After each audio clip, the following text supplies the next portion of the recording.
Ayan, good afternoon, no? Alam niyo ba kung nasan ako ngayon? Meron tayong i-interviewin na isang successful, no?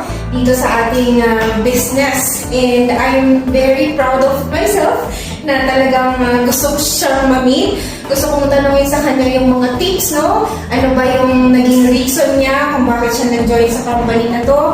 Ano yung mga results na nakuha niya dito sa negosyo na to? And ano yung kanyang pwedeng ibigay sa atin na mga recommendations or mga successful tips, no, na pwedeng makatulong sa atin sa pagbe-business din natin dito sa company na ito. So, I would like to welcome you, no, na makuha na natin ng very inspiring, no, na testimony from Coach Carmela Neria. Siya po ang ating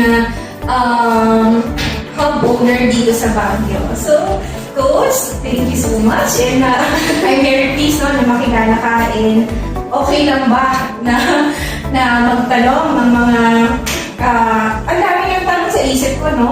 Sana masagot mo at ma-inspire mo ako na mas lalong i-work out yung business natin. Yes, Alright. Sige po, let's...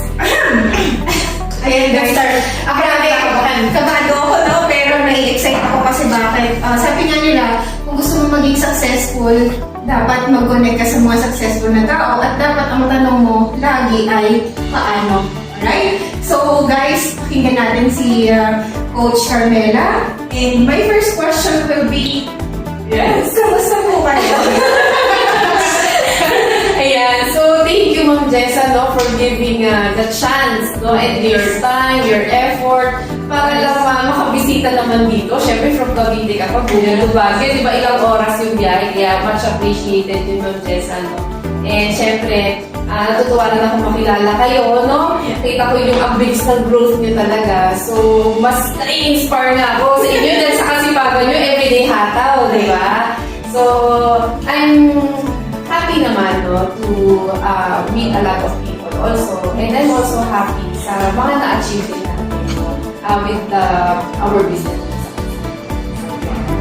Okay, so another question.